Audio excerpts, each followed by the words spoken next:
오늘도 행복하세요. 오자유세상의 유현상 목사입니다. 오늘은 베드로전서 3장 8절로 9절에 있는 말씀을 중심으로 해서 이는 복을 유업으로 받게 하려 함이라는 제목으로 잠시 은혜를 나누고자 합니다. 우리들의 아버지는 하나님은 근본적으로 만물에게 복을 주시는 하나님이십니다.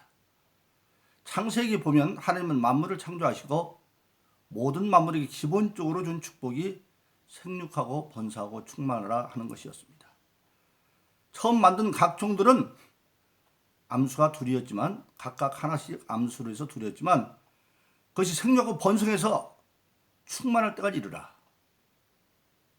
우리 인간도 그 축복의 범위에 들어있었고, 그런데 인간은 그러한 1차적인 축복 이후에 특별한 축복을 하나님이 주셨습니다.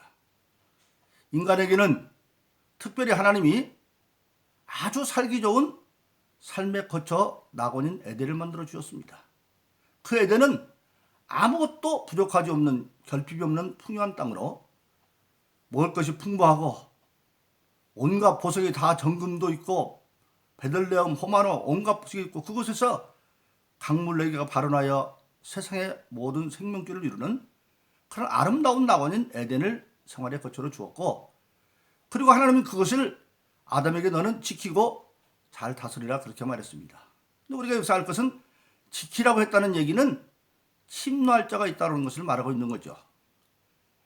그리고 하나님은 또 아담에게 하나님 만든 모든 만물, 하늘과 땅과 바다에 있는 모든 것들을 다스리라 그렇게 말하고 있습니다. 그리고 땅은 정복해라.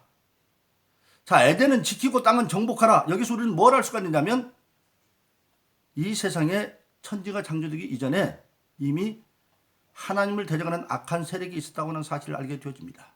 즉 에덴을 침노할 자가 있으니까 지키라고 말했고, 지킨다는 것이 수동적이라고 한다면 능동적으로는 에덴 밖으로 땅을 정복하라, 공격적인 개념이었죠. 즉 우리 인간이 창조되기 이전에 이미 이 땅에는 악한 세력인 악한 마귀의 세력들이 있었습니다. 그것이 구약 이사야서 14장에 보면 하늘에서 반란이 일어나는데 천사장꾼 하나가 하나님께 반란을 일으켜서 하나님과 맞먹으려고 지극히로 비기려고 쿠데타를 일으키고, 그때 계시록에 보면 천사 3분의 1, 하늘의 별들 3분의 1이 그를 추종했으나 하나님을 이길 수 없어서 하늘에서 떨어져 땅에 찍힌 자가 되었다 그렇게 말하고 있습니다. 즉 악한 세력들이 있었어요. 그럼 우리가 알 건 뭐냐면 아담이 그러면 그 악한 마귀의 세력들을 다 이길 수 있었느냐, 에덴을 지킬 수 있는 능력도 있었고 땅을 정복할 능력도 있었고 다 있었느냐? 결론은 있었습니다. 왜? 인간과 악한 마귀 속에 1대1로 되면 인간이 약할지 모르지만 하나님이 인간에게만 하나님의 형상을 주었고 인격을 주었고 그리고 하나님이 함께하고 있기 때문에 악한 세력이 이길 수가 없습니다. 그래서 아담이 하나님의 형상을 받으며 인격적인 요소를 가져서 하나님의 뜻대로 순종만 했다고 한다면 얼마든지 에덴을 지킬 수가 있었고 땅도 정복할 수 있었고 하나님 만든 모든 만물도 다스릴 수가 있었습니다. 그런데 그만 그 에덴을 지키라는 사명을 지키지 못해서 악한 마귀가 뱀을 동산에 집어넣어서 그 안에 이불을 유혹하고, 그래서 따먹지 말라는 선악과를 먹으로 말미암아 정령 죽을 자가 되고 말아버렸습니다. 그래서 생육하고 번성하고 충만하라고 하는 그 축복은 그대로 주어졌지만, 그러나 특별한 인간에게 준 축복은 다 상실하고 말아버렸습니다. 그래서 오늘날 비록 아담과 이브가 두 번째 특별한 축복의 권한을 잃어버렸지만 생육하고 번성하고 충만한 것은 그대로 이어져서, 비록 아담의 죄로 말미암아 인간은 시편 50을 읽는 것처럼 어머니 태중에부터 죄 가운데는 유전죄를 가지고 태어났지만 하나님의 약속은 그대로 이루어져서 아담과 이브 두 사람으로 비롯된 세계 인구수가 지금 작년 2019년 기준으로 보면 77억을 넘어서 80억을 향하여 가고 있다고 하는 사실을 우리가 알게 되어집니다. 그러나 안타깝게도 인간의 특별한 축복은 잃어버렸지만 하나님이 예수를 통해서 궁극적으로 그 복을 다시 회복시켜 주었습니다. 그래서 오늘 본문의 말씀에 보면 예수 안에서 회복된 특별한 축복을 누리려면 어떻게 해야 되느냐. 항상 말씀을 드립니다마는 하나님의 복은 우리에게 삶이 되기 위해서는 하나님은 복받을 기회를 주는 것이지 결과를 주지는 않습니다. 왜? 우리 인간에게만 하나님의 형상인 인격을 주어서 지정의 알고 수용하고 행할 수 있는 그런 인격적 요소를 주어서 하나님이 깨닫게 하고 권면을 하지만 마지막에는 인간이 스스로 선택을 해야 됩니다. 그래서 오늘 본문의 말씀도 보면 바로 이는 복을 유업으로 받게 하려 하심이라. 이는 뭡니까? 뭔가 지금 신앙인들에게 할 것을 지시하고 있는데 그렇게 하라고 하는 이유가 뭐냐?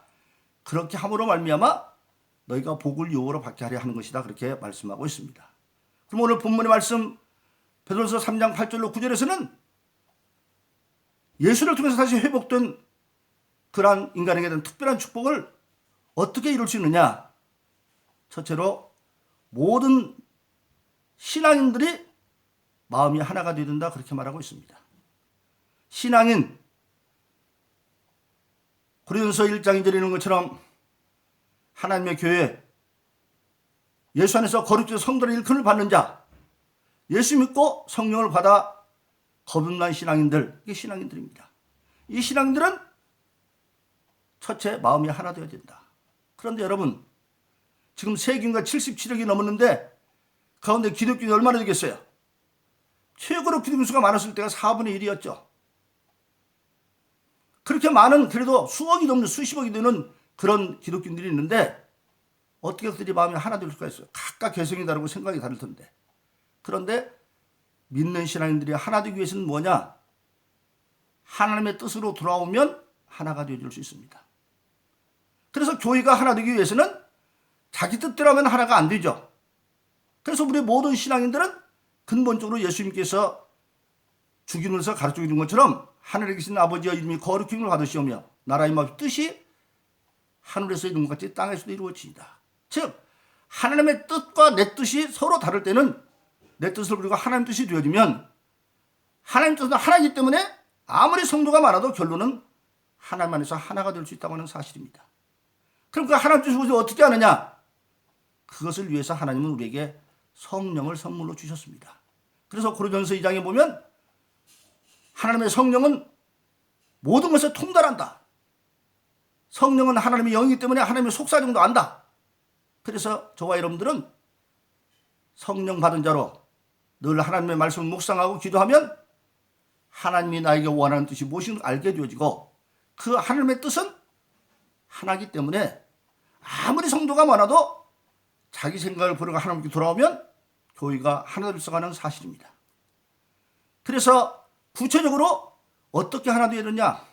첫째는 사랑과 체울로 하나가 되어야 된다. 사랑 뭡니까?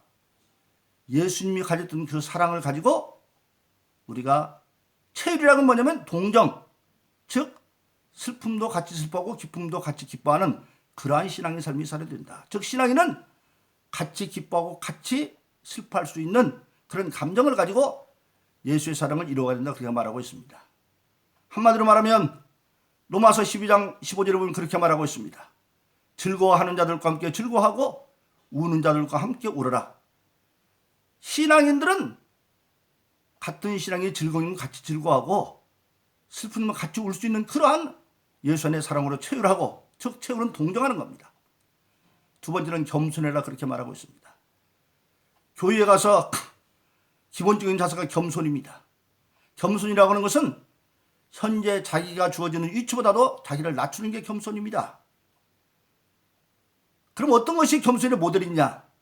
바로 빌립보서 2장 6절로 11절은 예수님이 그 모델이라고 말하고 있습니다. 예수님은 하나님과 본체가 동등이나 동등기를 취하지 않냐고 종으로 자기를 낮추고 죽기까지 순종했다.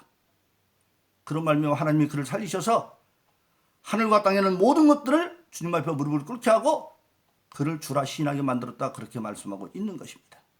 즉 주님을 본받아서 자기 현재보다 더 낮춤으로 겸손한 자가 되질 때 하나님은 오히려 종의 모습으로까지 낮춘 예수님을 살리셔서 죽으시까지 순종한 주님을 살리셔서 하늘과 땅에는 모든 데 무릎 꿇게 한 그런 주두가 만든 것처럼 우리 모든 신앙인은 항상 하나님 뜻에서 하나 되어지고 구체적으로는 예수 사랑으로 같이 체휼하고 겸손한 그런 신앙의 삶을 살라 그렇게 말씀하고 있습니다. 두 번째로 믿지 않는 자들, 예수 믿는 자를 핍박하는 악한 세력과는 어떻게 대할 것이냐. 악을 악으로 욕을 욕으로 갚지 말고 도리어 그들을 위해서 복을 빌어라 그렇게 오늘 본문의 말씀은 말하고 있습니다. 그럼 왜 그랬을까요? 예수님께 마태복음 5장에서 그 당시 율법은 이는 이로 눈은 눈으로 원수는 원수로 그렇게 앞으로 말했는데 예수님은 그것을 재해석합니다. 너희는 원수를 사랑하고 핍박하는 것을 기도해라. 왜 하나님이 악인과 선인에게 동시에 비를 내리지 않느냐? 너희가 너희를 사랑하자면 사람 무슨 그게 덕이 되겠느냐? 그러면서 너희가 원수도 사랑하고 핍박하는 것을 기도하면 이로써 하늘에 계신 너희 하나님의 아들이 될 것이다 그렇게 말씀했습니다. 그리고 예수님은 요한복음 13장 34절에서 그것을 계명으로 말합니다. 내가 너에게 새 계명을 주니 서로 사랑하라. 어떻게? 내가 너희를 사랑한 것 같이 너희가 서로 사랑하면 이로써 너희가 내 제자인 것을 알 것이다 그렇게 말씀하셨습니다. 그리고 이제 구체적으로 설명하는 것이 어디입니까? 행위로 설명하시는 것이 바로 누가복음 23장에 예수님은 이제 드디어 모든 인류의 죄를 대속하기 위해서 십자가에 지금 못 박혀 달려 계십니다. 그런데 십자가 아래서 그 수많은 사람들이 예수를 조롱하고 비웃고 떠들 때 예수님이 십자가에서 7마디 가상 7언이 있죠. 근데 첫 번째 하는 예수님이 법령은 그들을 위한 중보기도를 합니다. 아버지여 저들을 사하여 주세요. 왜 사하는 이유가 저들이 하는데 지금 모르고 저러고 있습니다. 거기서 설명이 나오는 겁니다. 무슨 설명이 나옵니까? 지금 십자가 아래서 예수님을 조롱하고 있는 그 사람들이 겉으로 보면 그 사람들이 하는 것 같지만 저들이 지금 무슨 일을 하는지도 모르고 저러고 앉아있다. 그건 뭐냐? 악한 마귀의 영들이 저들을 지배해서 로마서에 나오는 것처럼 사람은 하나님 뜻대로 위한 의의 병기가 되든지 아니면 불의의 병기가 되든지 하는 건데 그들이 불의의 병기가 되어져서 저러고 있습니다. 저들이 스스로 하는 것이 아니라 마귀에게 서렵게 하고 있으니 저들을 사해달라고 기도합니다. 바로 그렇습니다. 왜 원수를 사랑하고 핍박해서 기도해야 되느냐? 원수가 알고 보니까 그 사람이 원수가 아니고 그 가운데 역사는 악한 마귀 세력이 원수기 때문에 마귀에게 사로잡혀서 자기 인격을 잃고 행동하는 그들이 불쌍할 거야. 그러니까 오히려 사랑으로 대하고 그리고 핍박하는 걸 기도해라. 그 악한 세력을 이기는 것은 하나님이 개입해 주셔야 되는데 하나님이 개입하는 수단이 기도밖에 없잖아요. 그렇게 기도하라는 겁니다. 그럼 우리가 예수님이 십자가상에서 그런 기도를 했는데 그건 예수니까 했지. 그러면 우리는 안 해도 된다고 생각해요. 그런데 예수님이 일찍이 요한복음 14장 11, 14절에서 말씀하셨습니다. 내가 진실로 진실로 너에게 이르노니 나를 믿는 자는 내가 하는 일 너희도 할 것이다. 그럼 예수님이 십자가상에서 그런 자기를 저는 원수 같은 그들을 위해서 죄를 사서 기도했으면 예수 믿는 다른 사람도 해야 되죠. 그런데 그 산 증거가 사도행전 7장에 보면 스데반의 최초의 교시대 순교자인 스데반의 순교장면이 나옵니다. 그가 대성과 성령을 끌려가서 아브라함부터 시작해서 예수까지 이르는 그 긴 하나님의 복음을 전하고 그 전하는 순간에 예수님께서 그의 영안을 열어줘서 하늘을 바라보니까 하나님 보좌 우편에 우뚝 서서 바라보는 예수가 보입니다. 그러니까 보라 보좌 우편에 예수가 서신 것을 보라 그랬더니 거기 있는 사람들이 저거 이단이네. 오늘 말하면 사람이 어떻게 하나님을 본다고 그래 예수를 본다고 그래 하나님을 본다고 그래. 그래서 그를 성 밖으로 끌어서 돌로 쳐서 지금 죽이는 순간입니다. 막 북매가 나와서 지금 스데반은 죽어가는데 그때 놀랍게 스데반은 주여 내 영혼을 부탁합니다. 그리고 저들의 죄를 저들에게 돌리지 말아달라고 기도합니다. 예수님과 똑같이 스데반도 그렇게 원수 같은 그들을 위해서 중보의 기도를 하고 있습니다. 그런데 놀라웠게도 그때 스데반이 돌맞아 순교하는 자리에 바울 중에 사울 청년이 옷을 지키고 지휘하고 있었습니다. 근데 사도행전 9장에 보면 그 사울이 기세가 등등해서 예수 믿는 자들을 이제 핍박하고, 그러니까 예루살렘 있던 예수 믿는 모든 사람들이 12 사도를 대두하고는 다 뿔뿔이 흩어졌는데, 그 예루살렘 있는 자들을 가두다가 이제는 성이 안 차니까 대상 때 최평까지 다메섹까지 가서 지금 예수님 잡으러 가는데, 그 길에서 호련히 빛이 번쩍하면서 예수님의 음성을 듣습니다. 사울이 이제 사울아 사울아 네가 왜 나를 핍박하느냐? 누구십니까? 나는 네가 핍박하는 예수다. 예수 믿는 자를 핍박하는 것이 바로 예수님을 핍박하는 거였죠. 그 순간에 사울은 눈이 어두워지고, 그리고 손에 붙들려서 이제 다메섹에 가서 그 유다라고 하는 사람은 집에 머물러 있는데, 그 다메섹에는 예수님의 제자 아나니아가 있는데 예수님이 그에게 나타나서 유다의 집에 가서 안수해서 눈을 뜨게 하라. 그가 그걸 보았다. 그래서 아나니아를 통해서 눈을 뜨고 그에게 아나니아를 통해서 사명이 주어지는 거죠. 예수님이 말합니다. 아나니아에게 뭐라고 합니까? 그는 내가 택한 그릇인데 이방인과 세상의 임금들과 그리고 이스라엘에 택한 나의 그릇이다. 근데 나 앞으로 내가 얼마나 핍박할지 모른다. 그렇게 말합니다. 바로 그렇습니다.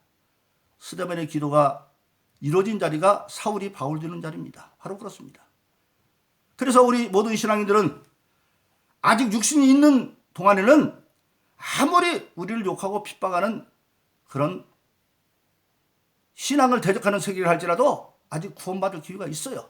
그래서 원수들을 핍박하라. 그래서 오늘 본문의 말씀은 악을 악으로 욕을 욕으로 갚지 말고 차라리 복을 빌어라. 그렇게 말씀하고 있습니다. 바로 이것이 뭐냐?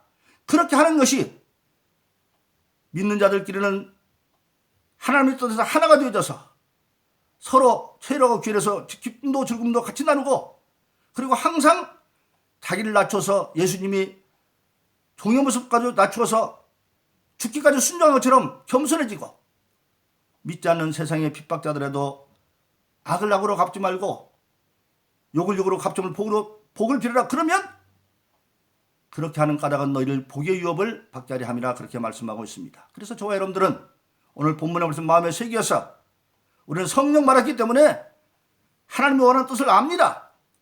늘 기도함으로 오늘 믿는 자들끼리는 하나가 되어지고, 믿지 않는 자들은 긍휼히 여겨서 악을 악으로 욕을 욕으로 갚지 아니하고 오히려 그들에서 복을 빌므로 하나님께서 약속하시고 주었던 두 번째 특별한 축복을 잃어버렸으나 예수님에서 다시 회복한 그 특별한 축복을 복의 유업을 받는 성도이기를 예수 이름으로 축원합니다. 오늘 행복하세요.